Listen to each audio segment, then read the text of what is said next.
This story is a dramatic reconstruction based on real patterns of criminal activity. The names, locations, and specific details have been fictionalized to protect the privacy of those involved and to create a cautionary narrative about the nature of psychological manipulation. On the cold, crisp morning of November 15th, 2023, a pair of commercial cleaners pushed their cart into the lobby of the Serenity Flow Yoga Studio.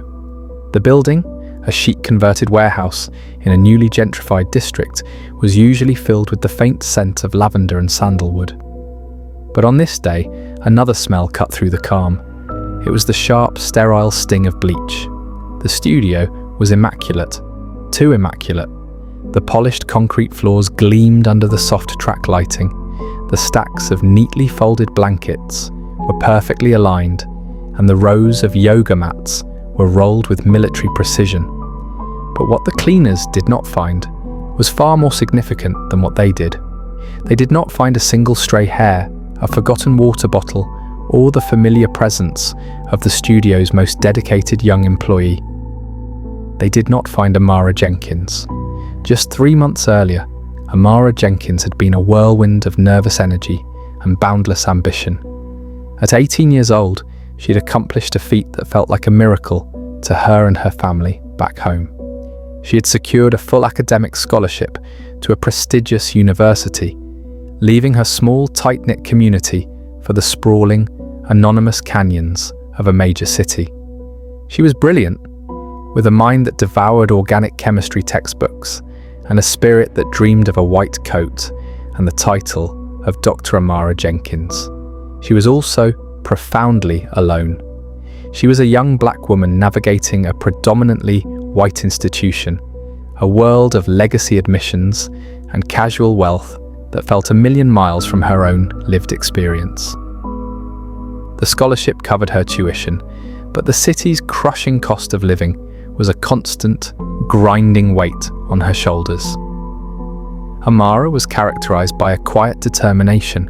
She had long, elegant limbs, which she often folded into herself as if to take up less space. Her eyes, dark and intelligent, missed nothing, yet they held a deep well of vulnerability. She was proud, fiercely independent, and for that very reason, she would never admit how much the loneliness was beginning to fray the edges of her resolve. Her days were a relentless cycle of lectures, labs, and long shifts at a campus coffee shop where the pay barely covered her groceries. The pressure was immense. What she didn't know was that this precise combination of ambition, isolation, and financial strain made her a perfect target. She was a ship ready for a guiding light, unaware that some lights are designed to lure vessels onto the rocks. The encounter that would change everything happened on a drizzly Tuesday in late August. Her best friend from back home, Maya, had called, her voice crackling with concern over the phone. She heard the exhaustion in Amara's voice. Maya suggested yoga, something to quiet the noise in her head. Amara had scoffed at first, dismissing it as a luxury she had neither the time nor the money for.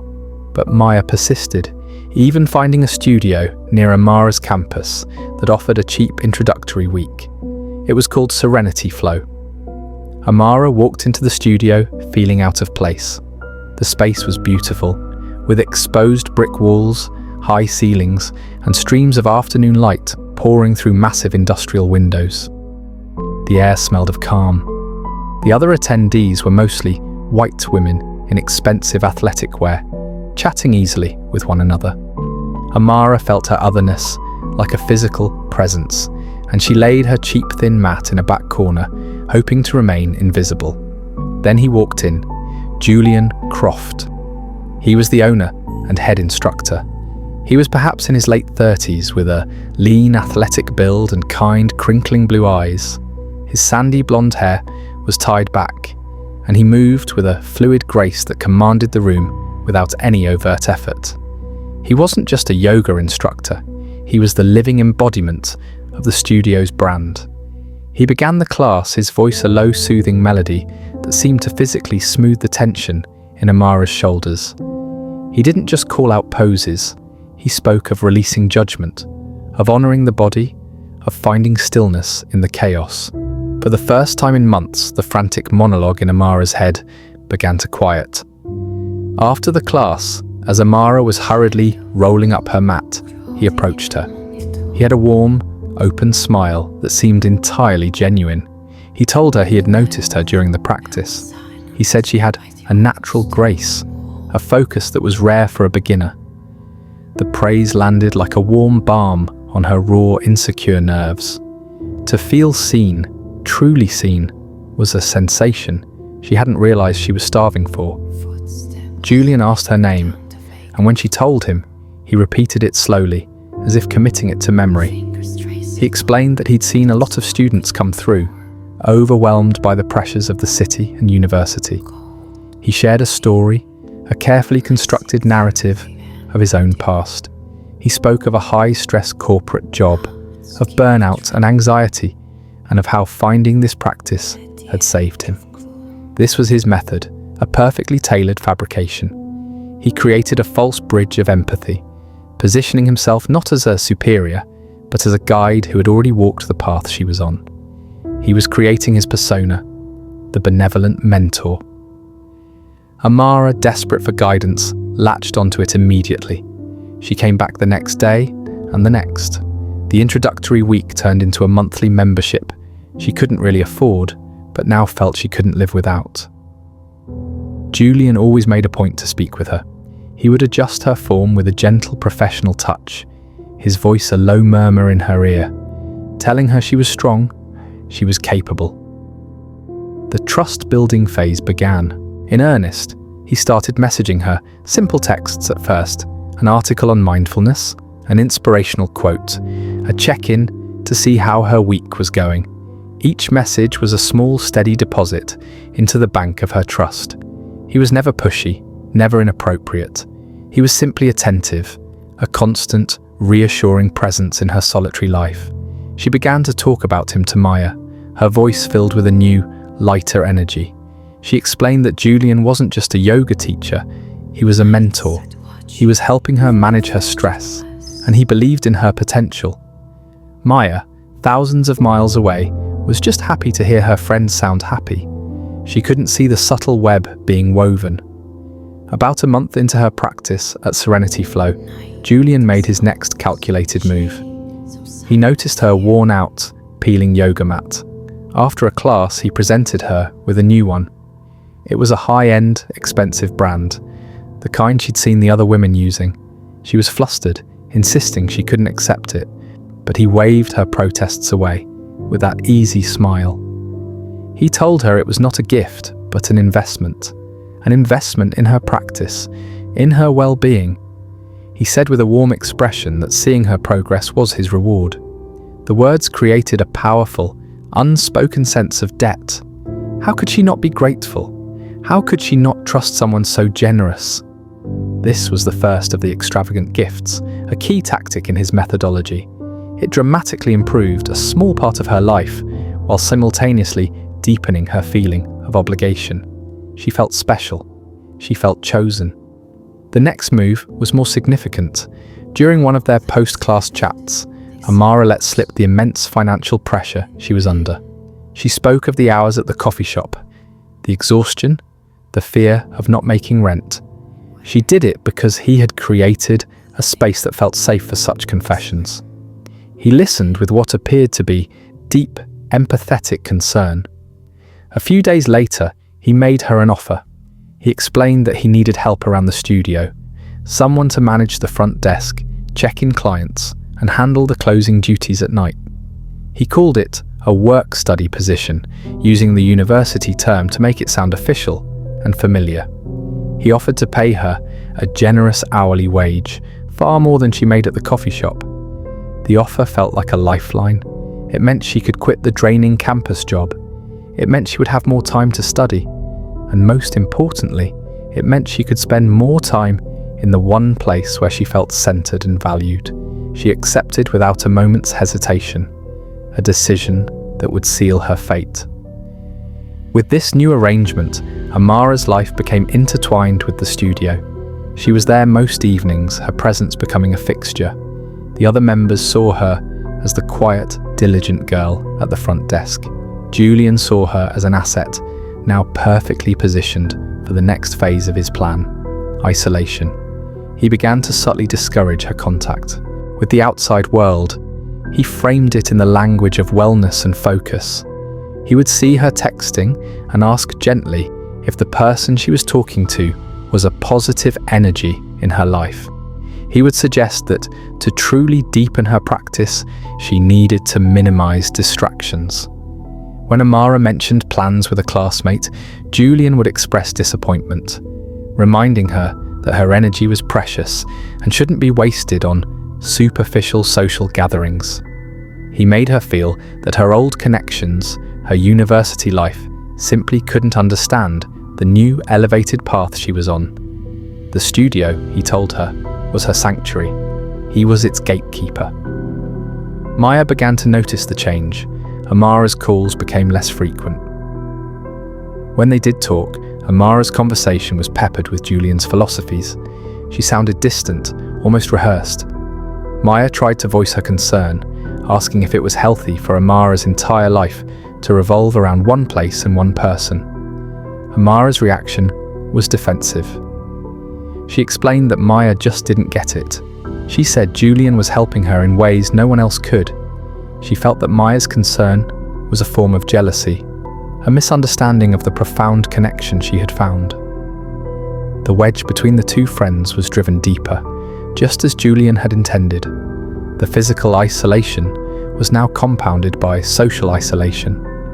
Amara's world had shrunk to the walls of the university library and the serene, controlled environment of Serenity Flow. Julian was no longer just her mentor. He was her boss, her confidant, and her primary social contact. She was becoming dependent on him, not just for her income, but for her sense of self-worth. With her support systems systematically dismantled, the dynamic began to shift. The mask of the benevolent mentor started to slip, revealing the first hints of the controller beneath. The change was subtle at first. The work-study arrangement evolved. Her duties now included staying late, after the last class had departed, ostensibly to clean. Julian would often stay with her, framing it as an opportunity for private advanced sessions.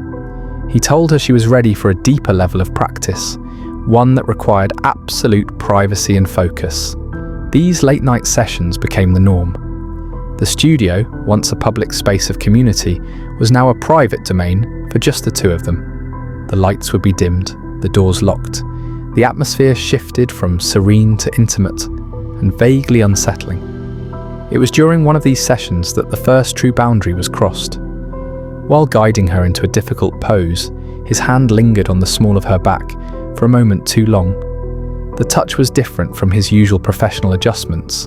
It was possessive. Amara tensed, a flicker of alarm running through her. He pulled back immediately, his face a mask of apology. He said he was sorry, that he had gotten lost in the flow of the moment. He made it seem like an accident, a consequence of the deep connection they shared. By apologizing so profusely, he invalidated her alarm, making her feel as though she'd overreacted. But the unease remained, a small cold stone in the pit of her stomach. Then came the rules. They were introduced gradually, always disguised as care. He saw her eating a burger one day and gently chided her, explaining that such negative foods would block her energy flow. He insisted she stick to a clean diet, one he approved of. He began to comment on her clothing, suggesting she wear things that were more aligned with a pure spirit. Money became an explicit tool of control. If she did something that pleased him, like cancelling plans with a friend to stay and clean, he would give her a bonus. If she questioned one of his rules or seemed withdrawn, he would express disappointment and remind her of how much he had invested in her future. The gratitude he had so carefully cultivated was now being weaponized as guilt. The final piece of his control apparatus was a new phone. He presented it to her one evening, explaining that her old one was unreliable and that she needed a dedicated device for studio business. He set it up for her himself, his fingers flying across the screen. He He told her it would help them stay connected. What she didn't know was that he was installing sophisticated tracking software. He could now see her location, read her messages, and monitor her calls. Her life was no longer her own. It was a curated experience, managed entirely by him. Amara was now living in a state of profound confusion. She was trapped in a cycle of gratitude and fear. One moment, she would feel immense appreciation for the man who had seemingly saved her from her struggles. The next, she would feel a deep, gnawing unease, a sense of being watched and managed that she couldn't articulate. She told herself she was being ungrateful. She told herself this was what deep mentorship looked like. She had no one else to ask. The breaking point, the moment of horrifying realization, came not from within, but from the outside. Maya, consumed with worry, had refused to let go. Her friend had all but disappeared, and the few conversations they had were stilted and strange. Driven by a gut feeling that something was terribly wrong, Maya did what Amara was no longer in a position to do. She started to investigate. She began with a simple internet search for Julian Croft and Serenity Flow Yoga. The studio's website was slick and professional, filled with glowing testimonials.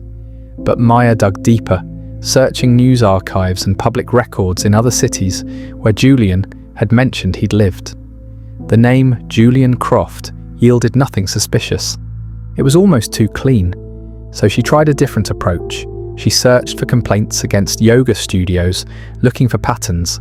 It was a long shot, but she was desperate. After hours of scrolling through obscure forums and old news articles, she found it. A post from 3 years prior in a different state. A young woman who had worked at a wellness center run by a man with a different name, but a strikingly similar description and methodology. The post spoke of a charismatic instructor, of private sessions, of isolation, and of a creeping sense of control. The woman had quit, frightened, but had never filed a formal complaint. The name of the instructor in that post was Martin Heller. Maya's blood ran cold. She searched the new name. This time, she found more. Martin Heller was linked to the disappearance of another young woman 5 years ago. The woman, a college student like Amara, had been a member of his wellness center. She was last seen there. The case had gone cold, with Heller providing a plausible alibi and no physical evidence to connect him to her disappearance. He had left town shortly after. Shaking, Maya took screenshots of everything. The forum post, the news articles about the missing woman, the picture of Martin Heller, who was undeniably a younger Julian Croft. She sent them all to Amara in a single, frantic burst of messages, followed by a simple, desperate plea. "Amara, please read this. Please call me. You are in danger." It was late, nearly 10 p.m. Amara was at the studio, mopping the floors after the last class. Julian was in his small office at the back. Her phone buzzed in her pocket. She pulled it out, expecting a goodnight text from him. Instead, she saw the flood of messages from Maya. Her first instinct was annoyance. Maya was being dramatic again, but she opened the messages. She saw the name, Martin Heller. She saw the grainy photo of the younger man, who was, without a doubt, Julian. She read the forum post from the other woman, and the words mirrored her own experience so perfectly that she felt the air leave her lungs. Then she saw the article about the missing student. The floor seemed to drop out from under her. Every small unsettling moment of the past few months clicked into place. The over-the-top generosity, the isolation, the rules, the lingering touch, the private sessions. It wasn't mentorship, it was a script, a hunt, and she was the prey. Her heart hammered against her ribs. She looked toward the office door, where a sliver of light shone from underneath. He was in there, the man who was not Julian Croft, the man who was Martin Heller, a man linked to a disappearance. Panic gave way to a chilling, clarifying dread. She had to get out, now. But her bag, her keys, her wallet, they were all in the small staff room right next to his office. She couldn't just run. She had to be smart. Just then, a different thought struck her. a morbid curiosity born of sheer terror. What if there was proof here? What if she could find something? Julian was notoriously protective of his laptop, which was always on his desk. He had once told her it contained all his business files and personal meditations. Her mind raced. He had gone to the restroom down the hall just a moment ago. She had heard the door click shut. It was a risk, a terrible, insane risk, but the thought of the other missing girl, the thought that she could be next, propelled her forward. Her bare feet made no sound on the polished concrete as she slipped into his office. The room was small and zen-like, a stark contrast to the horror blooming in her mind. His laptop was on the desk, open and glowing. He hadn't locked it. Her hands were shaking so violently she could barely control her fingers. She moved the cursor to the file explorer. She didn't know what she was looking for, and then she saw it. A folder on his desktop, innocuously labelled Students. She clicked. Inside were not lesson plans or payment records. Inside were subfolders, each labelled with a woman's first name. There were dozens of them. Her breath hitched in her throat. She saw a folder with her own name, Amara. With a trembling finger, she clicked on her own folder. Inside were documents. One was a text file titled Initial Assessment. She opened it. It was a cold, clinical breakdown of her vulnerabilities. 18YO, black female, scholarship student, clear financial stress, reports feelings of isolation at university, PWI, ambitious but insecure, high trust, low social support, prime candidate. Bile rose in her throat. It was a profile, a predator's analysis of his prey. She clicked back out and opened another folder, one with a name she didn't recognize, Chloe. Inside was a similar assessment. 22YO, post-breakup loneliness, low self-esteem, vulnerable to flattery and grand gestures. There were photos of the woman, screenshots of social media posts. She scrolled through more folders, a gallery of captured lives. Each one contained meticulous notes on the grooming process. Phase 1, trust established. Phase 2, gift given, watch, obligation secured. Phase 3, isolation from friend group successful. It was a repeatable, systematic process, a formula for destroying a person's life. Then she saw the folder for the missing girl from the news article Maya had sent. Her name was Sarah. Amara's hand hovered over it, dread warring with a desperate need to know. She clicked. The assessment was there. The notes on the grooming process were there. But there was one more file, a video file labelled with a date. The date Sarah had disappeared. She didn't click on it.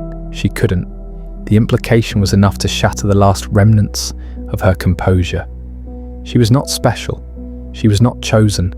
She was just the next name in a long, horrifying list. She was just the next folder. She heard a sound from the hallway, the click of the restroom door. He was coming back. Terror, absolute and primal, seized her. She backed away from the laptop, leaving the folder open on the screen. She had to get her bag. She had to get out the door. She scrambled out of the office and into the adjacent staff room, her movements clumsy with fear. She snatched her bag, her hands fumbling with the zipper. Her keys. Where were her keys? They weren't in the usual pocket. She dumped the contents of her bag onto the floor. Books, a pen, her wallet, no keys. Then she remembered. She had left them on the front desk when she'd been cleaning. The front desk in the main studio space, between her and the only exit. She heard his footsteps, slow and measured, entering the main room. She froze behind the staff room door, peering through the small crack. She saw him walk toward his office. He would see the open laptop. He would know. She had seconds. It was now or never. She took a deep, shuddering breath and bolted from the staff room, sprinting across the vast, empty studio toward the front desk. The sound of her bare feet slapping against the concrete echoed in the cavernous space. Julian stopped. He turned his head slowly, his placid yoga teacher expression gone. In its place was something flat and cold. He saw the terror in her eyes. He saw her desperate flight toward the door, and he knew. "Amara," he said. His voice was no longer the soothing melody she knew. It was low and hard, a stranger's voice. "Where are you going?" She didn't answer. She reached the front desk, her eyes scanning wildly for her keys. She saw them, a small metal glint next to the check-in computer. She lunged for them, her fingers closing around the cold metal. He moved then, with a speed that was shocking. He crossed the room in a few fluid, predatory strides, closing the distance between them before she could even turn. He grabbed her arm. His grip was like iron. "I don't think you should leave just yet," he said, his voice a quiet menace. The charming facade had not just slipped, it had evaporated completely, revealing the monster that had been lurking beneath it all along. "Let go of me," she whispered, her voice trembling. He smiled, but it was a horrifying, empty gesture. It didn't reach his eyes, his cold blue eyes. "We have too much to talk about," he said. "You went into my office. That was a violation of trust, Amara." He said the word trust with a chilling, mocking emphasis. She tried to wrench her arm free, but his grip was immovable. Panic gave her a surge of adrenaline. She brought her other hand up. Her keys clutched in her fist and swung, raking the jagged metal across his cheek. He grunted in pain and surprise, his hand flying to his face. For a split second, his grip loosened. It was the only chance she would get. She tore her arm away and ran for the heavy glass doors of the entrance. She fumbled with the lock, her shaking hands making the simple mechanism impossible. She was too slow. He was on her again, grabbing her from behind, one arm wrapping around her waist, the other hand clamping over her mouth. She fought, kicking and struggling, but he was immensely strong. He was a coiled spring of controlled violence. "You should not have done that," he hissed in her ear, his breath hot against her skin. He began to drag her, her feet scraping uselessly against the floor. He wasn't dragging her toward the office. He was dragging her toward the back of the studio, toward the hallway that led to the storage closets and the restrooms. This was the moment of horrifying finality. The yoga studio, her sanctuary, had become her trap. The man who had promised her peace was now a spectre of violence, pulling her into the darkness. She tried to scream, but the sound was muffled against his hand. Her eyes, wide with terror, caught her own reflection in the darkened glass of the front door. A fleeting image of a girl who was about to disappear forever. He pulled her into the unlit hallway, and the main studio was left silent and empty once more. The next morning, the cleaners arrived to the smell of bleach. The police were called when Amara didn't show up for her morning lab, a class she had never once missed. Maya, sick with a dread that had kept her up all night, filed a missing persons report, frantically telling the dispatcher about Julian Croft, Martin Heller, and the screenshots she had sent. Detective Miles Harding was assigned the case.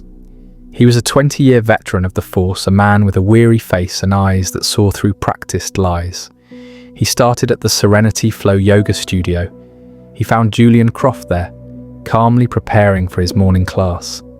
Julian was the picture of concerned cooperation. He had a fresh, angry-looking scratch on his cheek, which he explained away as a mishap with a thorny rosebush in his garden. He told the detective that Amara had worked her shift. They had their usual post-class chat, and she had left around 9:30 p.m. He said she seemed a little distant, but he assumed she was just tired.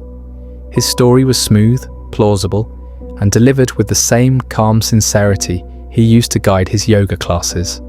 But Harding felt it, the same thing the cleaners had felt. The place was too clean. The strong, lingering odour of bleach was wrong for a place that prided itself on natural, essential oil-based cleaning products. It was the smell of erasure. Harding spoke with Maya, who forwarded him the trove of information she had gathered. The name Martin Heller, the connection to another missing persons case. It was more than enough. Armed with Maya's testimony and the suspicious circumstances, Harding secured a warrant to search the studio and Julian Croft's home. The search of the studio initially revealed nothing. It was, as Julian had presented it, immaculate. But Harding wasn't looking for a body. He was looking for the inconsistencies. He had a forensics team go over every inch. They found microscopic traces of blood under the fingernails of the hand Amara had used to scratch her attacker.